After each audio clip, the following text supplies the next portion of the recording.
Guys, welcome back to the Rollin channel. If it's your first time joining us, my name's Zach, and if you've been here before, welcome back. Today we're going to be taking a look at this Kawasaki Bayou. I'm pretty sure it's a 300 4x4.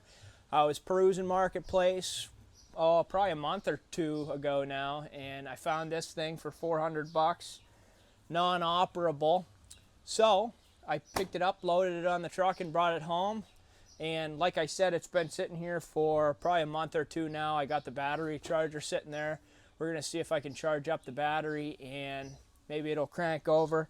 It's missing the pull start cord. I have the handle for it, so I'm going to need to spin that back and reconnect that with a little knot. Looks like it has an aftermarket carburetor on it. The guy said he picked it up from an estate sale. Said he never messed with it.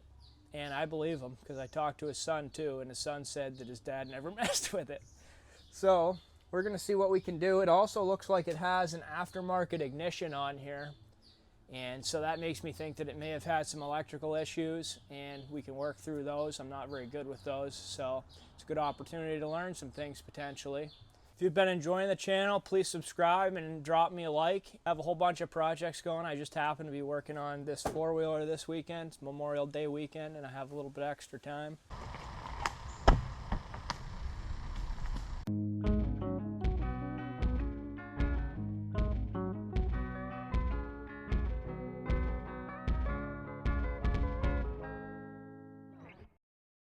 Tires aren't too bad, seat isn't too bad. Something's been crawling around on here since I parked it. The plastics in the front are looking a little bit whooped. Someone did like a little epoxy job here. Seems to be holding up good. But like I said, sparkly carbon here, so that was an issue at one point. And I think this ignition is aftermarket because the key doesn't say Kawasaki on it for one, and two, it still has this little blue sticker here over top of that. So hopefully something's just wired incorrectly and the pixies aren't getting where they need to, and we can get that figured out. It's also missing this little box on the back, so see about getting that sorted also. So to be honest, I didn't really have any reason not to believe the guy when he said that he hadn't messed with this, but I did some reconnaissance, on his profile, and he got this thing from an estate sale. There aren't that many people that just go to estate sales and accidentally buy a non-running four-wheeler, for one. But secondly, I went through his Marketplace commerce profile, and I could see that he had multiple all-terrain vehicles listed on there in running condition. So it really seemed to me like he'd made a hobby out of fixing these things. I mean, I have no reason not to trust the guy, but when he went in the house for a few minutes and his boy was helping me load it in the car, this guy was probably 15, and I looked him in the eyes and I was like, so you guys didn't do anything to this? And he said no. So that makes me think that it's probably untouched. Oh! Let's just unplug that for a couple minutes. Jeez. See if the mice and squirrels left us any gifts in here.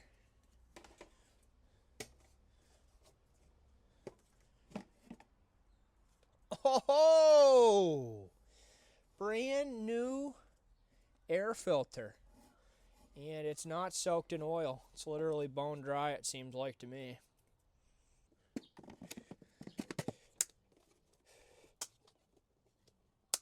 We have a positive and negative here, but we have some wires spliced in, and I don't know what they go to yet. I'm going to have to look into that. You can see where someone had a winch in here at some point, but they took it off. So I assume that actually those wires coming off the battery were probably for the winch at one time. If we start running into electrical troubles, I'll track those back and see what's going on. I just broke a piece of MIG wire off of here. So whoever had this before was a little bit handy because they welded these plates on here. This is kind of funny. I've never seen this before. They have a graphic here for battery vent hose routing. Maybe that's in case your batteries start bubbling over or something. I guess they put a fuse on here. We're going to check the oil, see how the oil is. Looks to me like it's right where it's supposed to be on this sight glass. That's just a fill. It's kind of interesting. It looks like this thing came from Wisconsin. Wisconsin Department of Natural Resources, 2002. Alright, so I got a battery for this thing. Let's throw this in here. See if that makes a difference. So this is an interesting little setup here.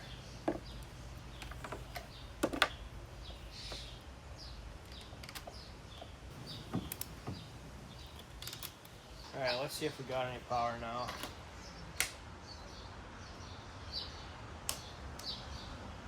Nothing to the headlights here. Don't get anything on here for neutral. So, something fishy's going on here. We're going to have to look at some wiring, I think. Unfortunately, no one likes looking at wiring. So there's some different wires hanging here. There's this strange connection here, and this has an inline fuse for something. There's this coming off the hot. I can follow this ground though. It's only about 2 foot long down to the engine block.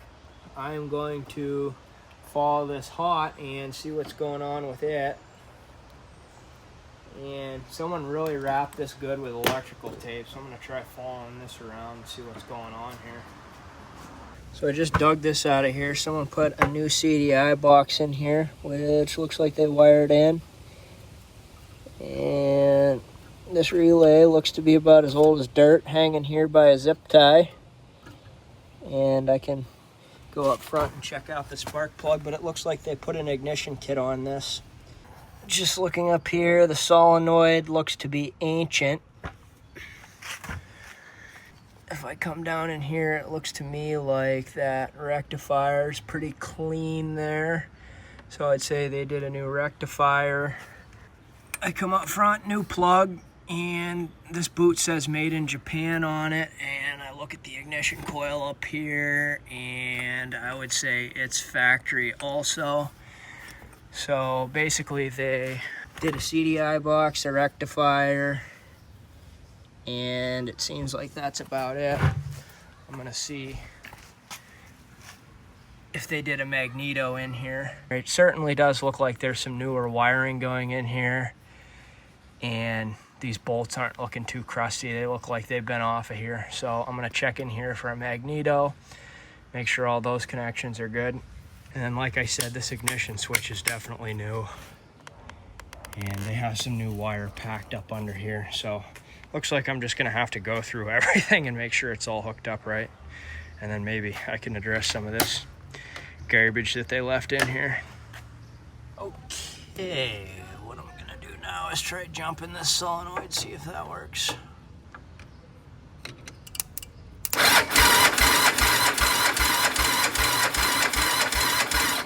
So that tells me that the starter's working. Bypassing the solenoid, the starter works. So we know the starter's working, but we can't rule out the solenoid. And we don't even get a click out of the solenoid. So that tells me there's probably not power going to the solenoid. And that ignition is just brand new. So I would find it hard to believe that that was the problem. And I would say this machine has been working since the ignition was put in also, because there's quite a bit of dirt on the tubing going up to this ignition. Not too long though.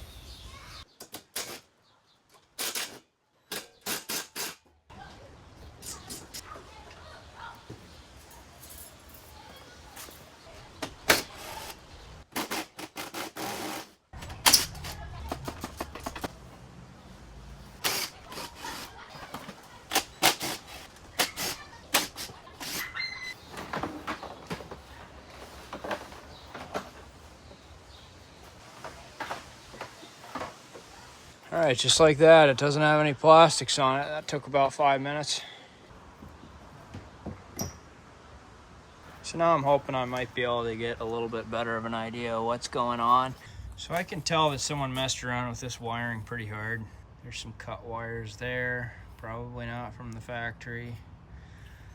I don't know what these are for yet, something.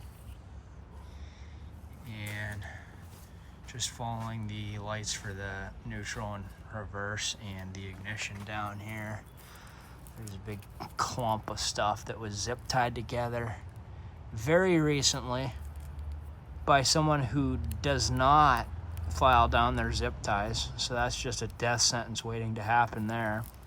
And I think I'm gonna take this apart and see what's going on in here and see if these lights are wired in, and hopefully I can get some signs of life out of that ignition. Okay, so I was screwing around back here and I have this wire, and this is obviously supposed to be plugged in here, but it isn't factory. And when I go ahead and plug this in here, I turn my ignition, I have neutral. And so now I'm wondering if it'll turn over. It will not. I throw it in reverse, the reverse light does not come on.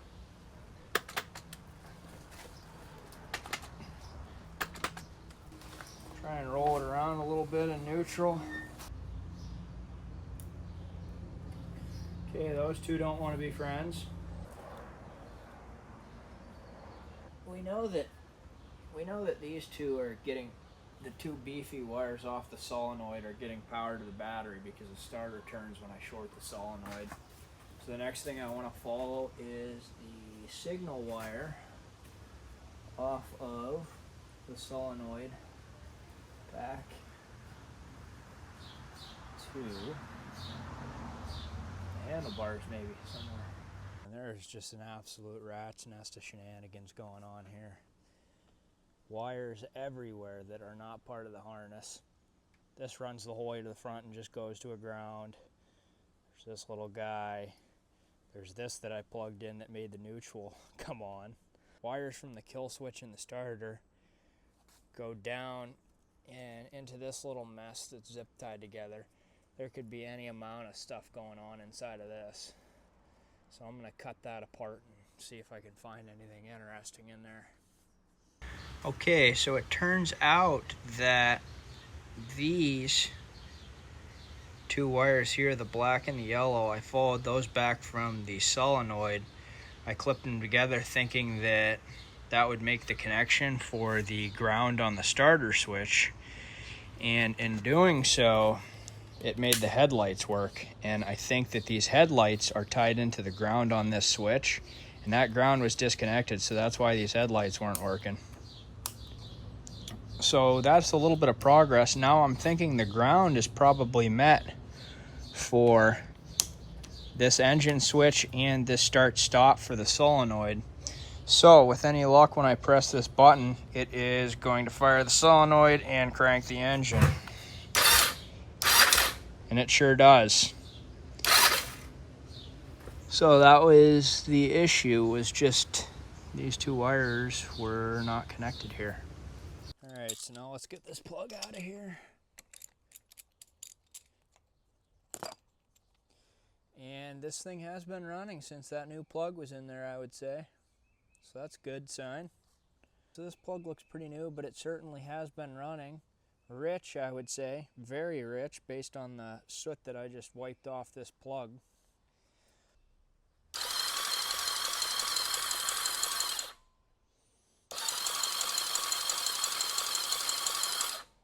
And it appears that we do have spark. Ow! Alright, so now that we got the zapping out of the way here, this can go back in. Hook on our gas line. Let me smell this fuel real quick.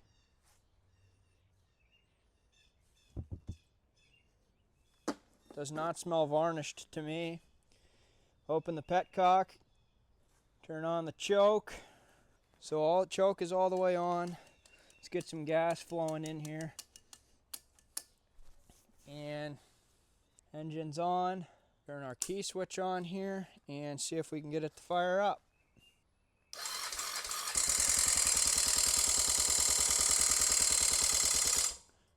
She has a bad tick, a real bad tick. I get myself into these situations pretty often, but it really seems to me like I may have been had on this. It fired right up without any trouble, but it has a bad engine tick. I don't know if that'll go away once it's warm or not, but it didn't sound good to me.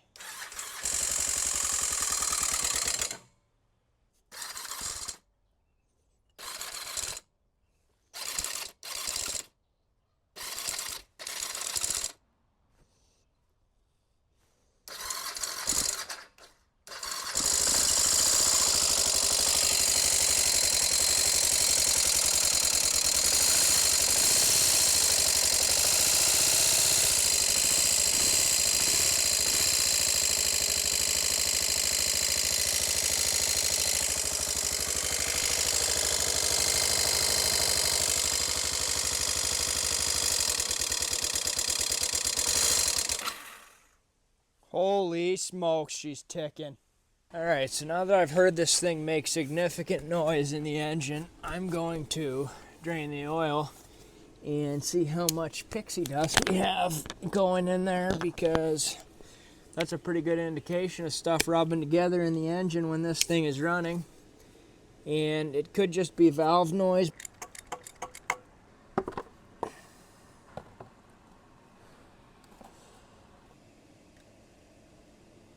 Alright, so there's definitely some sparkles on my fingers. Don't know if the camera makes them out. It looks to me like it has a stripped oil pan. That's alright, I guess. I'll just master gasket it when I put it back in there. Alright. So there is, with 100% certainty, metal floating around in this oil. So that's a telltale sign if you stir your finger around in your oil pan and you see something along the lines of Van Gogh's Starry Night, that you might have some issues with your engine internally. Alright guys, I think that's kind of where we're going to end this one. Drain the oil on this. There's a lot of metal shavings in it. We're going to see whether or not it's worth tearing this thing down and looking at putting some new parts in there. Just got this other four-wheeler. A barn fell on this over the winter. If you didn't know, Erie got about 4 foot of snow one night here, and someone's pole barn collapsed on this. So this is a Honda Rancher, and I'm going to try to get that thing going. Not sure what it needs. It was sitting outside for about 6 months. If you guys enjoyed the video, please drop me a like. Subscribe if you want to see part 2. Lots of projects coming out. I've been having fun with some people's vehicles that they've discarded here. I kind of like to document the full projects in a video, but I find that most of you guys stick around for about 5 minutes, regardless of if the video is 5 minutes or 45 minutes. So I'm going to start breaking it off in increments, and you guys can check them out if you want to. Till next time, guys, take care, and we'll see you on the next one.